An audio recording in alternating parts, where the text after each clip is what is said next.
What's up, guys? It's Poir. I only had like 3 hours of sleep working on the greatsword video, which if you haven't seen, go check that out.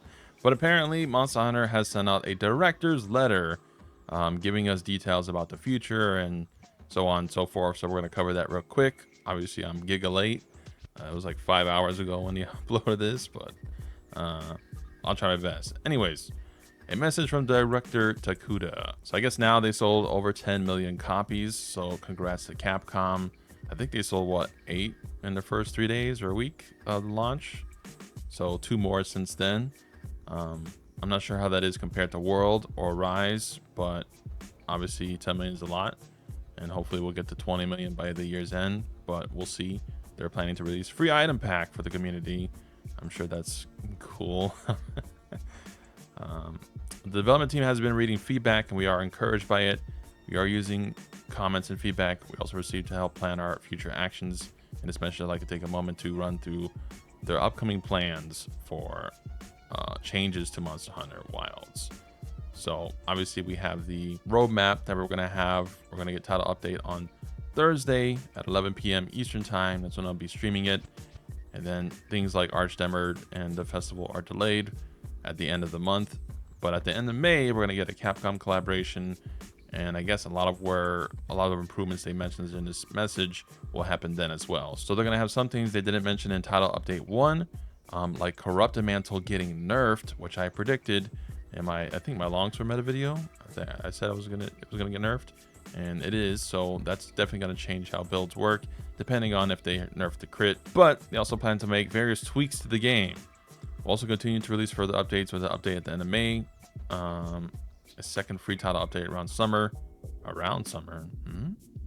And more title updates to come beyond that, obviously. In addition to Tempered Arkfeld, future updates will see more Tempered Monster 8 stars added to the game. Okay, so I guess that's bringing up the 7s to 8 stars, I guess. Mizusune will be one at 41 or higher, so HR 41 will get a tempered 8-star Mizu. Obviously now we can hunt Zoshia, we know about this already, and even more challenging arch tempered monsters will make an appearance. Raid Down being the first. Obviously we're going to get the rest of the apexes over time, but here it says at the end of May update we're going to get more tempered monsters to 8 stars, so Gormagala and the other arch tempered monsters. So I don't know what that means. I don't know if they're arch tempered or they're simply making them 8-star, but that's a bit weird that we're going to get all of them at once. So obviously I complained about arch tempered being delayed by a month, but perhaps we're going to get all of them anyways. I thought they were going to like spread them out like one each update, but if all of them get added at the end of May, I guess I'll take back what I said. But interesting that Gore is included, because that'd be kind of weird if he got an arch tempered version. That means you just make any monster arch tempered, which I don't quite agree with, right? Usually it's been kept to only elder dragons in previous games, and now they're just giving everyone arch tempered. So I don't know, maybe we'll get arch tempered Chatakappa. We'll see. Each of these monsters had various behind the scenes adjustments to make them more resilient, such as increased health, resistance to wounding, which is definitely needed, and tweaks to multiplayer scaling. Interesting. Challenging monsters will also appear in the future updates, so keep an eye out for further information about them. So cool. But again, I wonder if this is just arch tempered or if they're just gonna make 8-star versions that have all these increased health and wounding things. Obviously wounding is a huge problem in Wilds as far as difficulty. You can just flinch them too much in the game currently, and most of the kill times are about 5 minutes, maybe 6 minutes. In multiplayer, obviously when you guys join my streams, we're killing stuff in 4 to 6 minutes. Arch tempered, not arch tempered, but tempered. So yeah, they definitely have to do something about that. I guess this is their way of doing it. They're never gonna do a widespread blanket nerf to wounds. That's not how Capcom works. So yeah, I expect them to do that via adding new monsters, and I guess this is their solution. Just make 8-star versions of certain monsters, and that will provide the challenge that we kind of need. But the problem what I have with this is that there needs to be rewards. So yeah, if we get 8-star version of Gore and stuff, are they just going to give parts like Arkfeld? That wouldn't really make sense, right? And why are these monsters getting these updates, but then Arkfeld's still kind of easy as an 8-star already, right? So it's gonna be gonna be interesting what they're gonna do with that if these are not arch tempered and just like 8-star versions. But yeah. Anyways, balance adjustments. In response to some of the feedback at the launch, we are planning to make various adjustments to the game, including weapon balances. Ooh, nice. These will be implemented gradually with each upcoming title update in order to make the game more enjoyable for everyone for a longer period of time.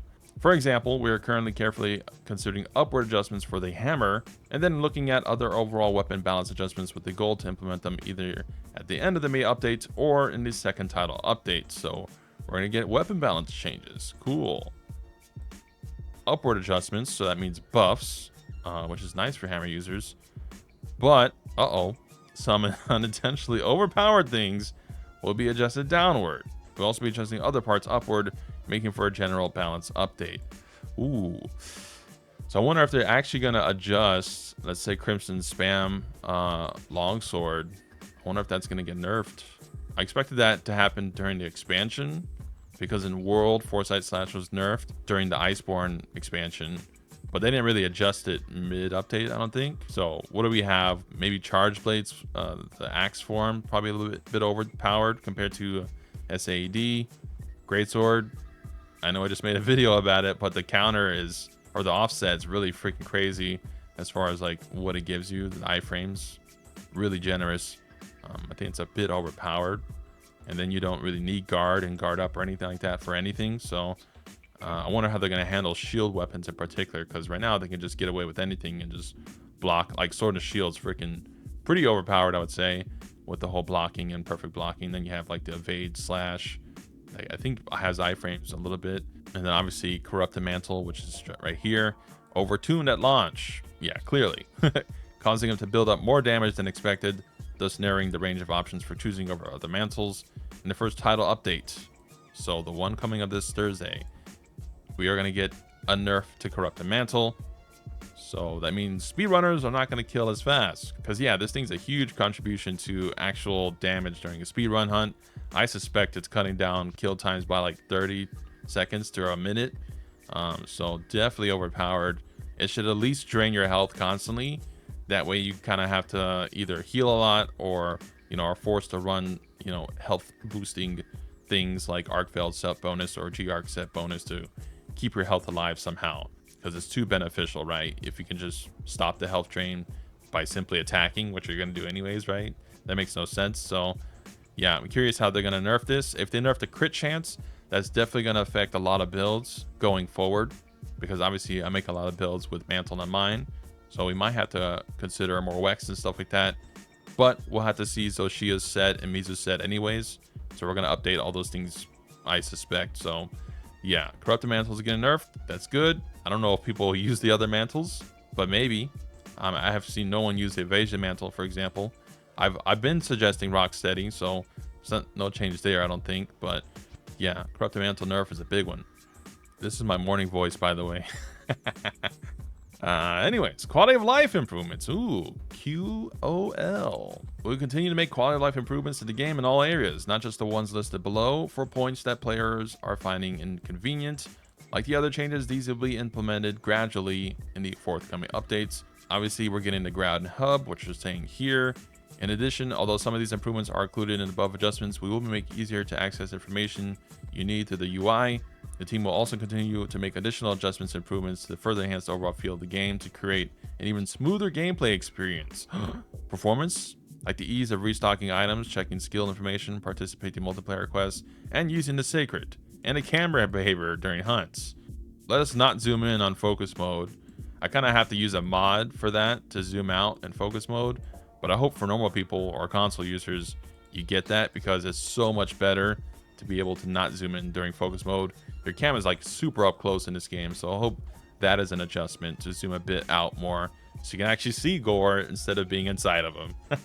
Improvements coming very soon, including a reduction in VRAM usage and an upgrade to the direct storage version of Steam will be available in Title Update 1. So these two things are going to be in Title Update, so for PC users basically only. We're going to get more stability.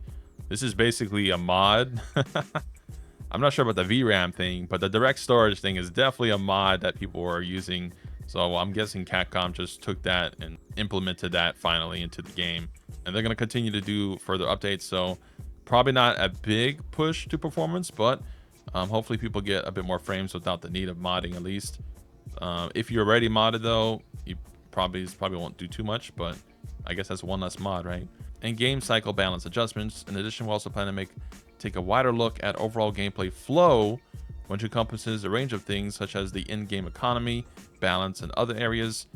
Obviously, I think the night pollen thing really screwed them over as far as player retention, because people really abused that. There's obviously YouTube videos that had the night pollen farm, and people were getting decorations and Ardian parts and all kinds of stuff out of that for free, basically, because people were abusing it. And yeah, they kind of just got everything. So, you know, what's the point of playing after that? And obviously retention dropped off. I think Steam was like dropping to 100K. So they launched with like 1.3 million on Steam, and then, or active users peak, obviously. And then eventually that dropped down to about 100K now. So I would say a pretty big loss in player base. Some additional features that we've seen requested from the community are scheduled to be implemented in future updates. As we just announced the Monster Hunter Showcase, we plan to implement a list where you can see a preview of each endemic life you've captured in an update coming at the end of May. So I guess like an encyclopedia for a Pokedex for your endemic life, I guess. Checklist of all the endemic life you've captured, which, yeah, kind of meh, but you know, I guess people would like that, to have like a checklist to see all the endemic life they captured or what they still need to capture to get the achievements, I guess. In addition though, layered weapons will be coming in a future update. So not TU1, but in a future update. So I don't know if that means the Arch Temper stuff, or, you know, title update 2, or even beyond that. But for people that were hoping for layer weapons for Ardian weapons, or I guess this is just in general, you now have that. So I don't have to worry about it because I could just mod with PC, which I've been doing. But great for you guys. Layer weapons are definitely needed. Ardians are really freaking boring. And then, hey, thank you for reading, and more content updates in the future and more performance stuff as well. So yeah, that is the letter. Basically, layered weapons confirmed. They're doing PC adjustments, and we're going to get Corrupted Mantle nerf, and we're going to see at the end of May, which was, I guess, a little bit shocking, and obviously balancing adjustments as well. Hopefully the nerfs aren't too hard for some of the weapons, but, you know, hopefully they also encourage more diverse gameplay instead of everything kind of being a one-trick pony or being overly spammy. Like Corrupted Mantle with dual blades, obviously there's that one trick where you just go one attack, one attack, one attack, one attack. So like triangle, triangle per circle, back and forth. That's probably going to get nerfed now, so I was going to make a video about that, but I don't know, maybe not. Maybe it's not worth making now. We'll see. What I was going to say, oh yeah, this thing right here. The whole 8-star temper thing at the end of the May is interesting, so we're gonna look out for that. But yeah, that's the update. Cool stuff. But anyways, that's the video. Thank you guys for watching. Leave a like, comment down below what you guys think of the updates, and you know, what balance adjustments should they do for the game, for your weapon, for performance, or just in general. Obviously I think they need wounds, but I guess they're gonna settle that with this thing. So yeah, just let me know down in the comments what you guys think of the update here, and subscribe for more Wilds epicness.